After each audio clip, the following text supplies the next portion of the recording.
Hi welcome to Arna's veg kitchen. ఈరోజు ఫలూడాను ఎలా తయారు చేయాలనో ఫుల్ ప్రాసెస్ చూపిస్తాను.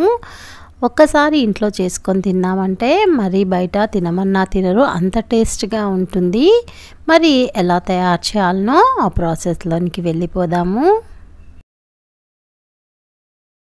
ఒక కప్పులోనికి 1 స్పూను సబ్జా గింజలను తీసుకొని వాటర్ వేసి 30 మినిట్స్ నానబెట్టాలి. త్వరగా కావాలి అంటే హాట్ వాటర్ వేస్తే 10 మినిట్స్లో నానిపోతాయి. స్టవ్ మీద గిన్నె పెట్టి వాటర్ వేసి అందులోనికి 1/2 కప్పు సేమియాలను వేసి ఉడికించుకోవాలి. నార్మల్ సేమియాలనే వాడుతున్నాను. వీడియో లెంతీ అయిపోతుందని ఫలూడా సేమియాలను ప్రిపేర్ చేయలేదు, నార్మల్ సేమియాలనే వాడాను. నెక్స్ట్ వీడియోలో ఫలూడా సేమియాలని ఎలా ప్రిపేర్ చేయాలనో చూపిస్తాను.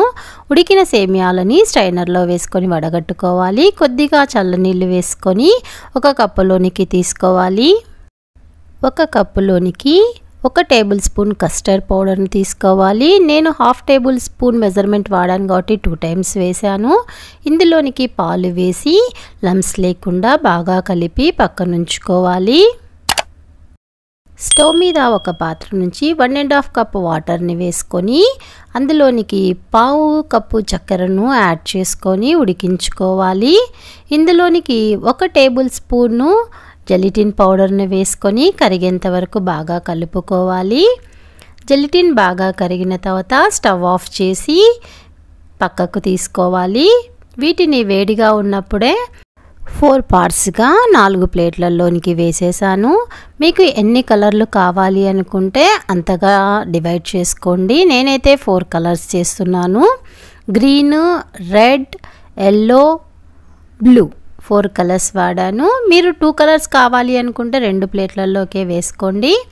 కలర్ వేసి కలిపిన తర్వాత ఫ్రిడ్జ్లో ఉంచుకోవాలి. 2 అవర్స్ పాటు ఫ్రిడ్జ్లో ఉంచుకోవాలి.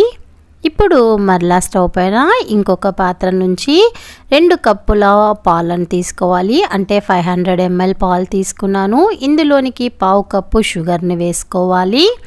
షుగర్ కరిగిన తర్వాత మనం కలిపి పెట్టుకున్న కస్టర్డ్ పాలను వేసుకోవాలి. బాగా కలుపుతూ ఉండాలి, లేదంటే కస్టర్డ్ పౌడరు కింద సెటిల్ అయ్యి అడుగు మాడిపోతుంది. 1 అర కప్పు బాదము, జీడిపప్పు పలుకులను వేసుకోవాలి. ఇది ఆప్షనల్, వేస్తే తినేటప్పుడు పంట కిందికి వచ్చి చాలా టేస్ట్గా ఉంటుంది. ఇందులోనికి 1/2 కప్పు మిల్క్ మేడ్ని వేసుకోవాలి. 6 to 7 మినిట్స్ వరకు ఉడికించుకోవాలి. చిక్కబడ్డం స్టార్ట్ అయ్యింది. 7 మినిట్స్ తర్వాత ఫ్లేమ్ ఆఫ్ చేసి పక్కన చల్లారనివ్వాలి. మధ్య మధ్యలో కలుపుతూ ఉండాలి, లేదంటే పైన మీగడలాగా కట్టేస్తుంది. చల్లారిన తర్వాత ఫ్రిడ్జ్లో ఉంచుకోవాలి. 2 అవర్స్ పాటు ఫ్రిడ్జ్లో ఉంచిన జెల్లీలను తీసుకొని స్క్వేర్ షేప్లో కట్ చేసుకోవాలి. ఎంత బాగా వచ్చాయో చూడండి. జెల్లీ ఇష్టం లేని వాళ్ళు ఈ ప్లేస్లో చెర్రీస్ అయినా వాడుకోవచ్చు, లేదా టూటీ ఫ్రూటీనైనా కూడా వాడుకోవచ్చు. మిగిలిన 2 ప్లేట్స్లో ఉన్న జెల్లీలను కూడా స్క్వేర్గా కట్ చేసి పక్కన ఉంచుకోవాలి. అన్నీ రెడీ అయిపోయాయి. ఇంకా ఫలూడాను తయారు చేసుకోవడమే. సబ్జా కూడా బాగా నానిపోయి ఉంది.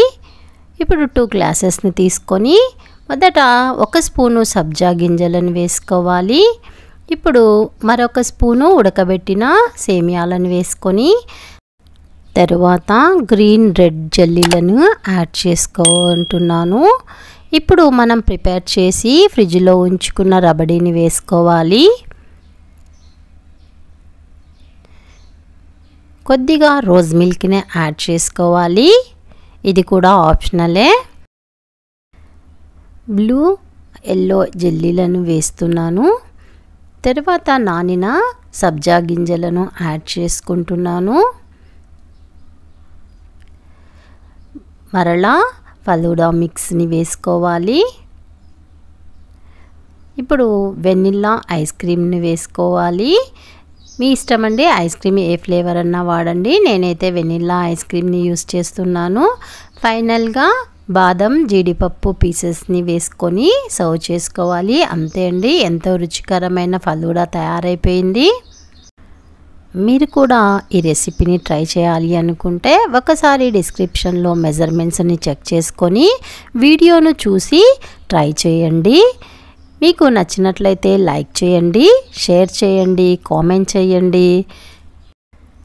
ఇంతవరకు నా ఛానల్ని సబ్స్క్రైబ్ చేసుకొని వాళ్ళు, ఫస్ట్ టైం నా ఛానల్ని చూసేవాళ్ళు సబ్స్క్రైబ్ చేసుకొని బెల్ సింబల్ని నొక్కండి, యాక్టివేట్ చేసుకోండి.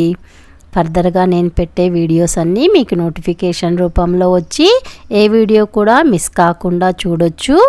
Thank you for watching.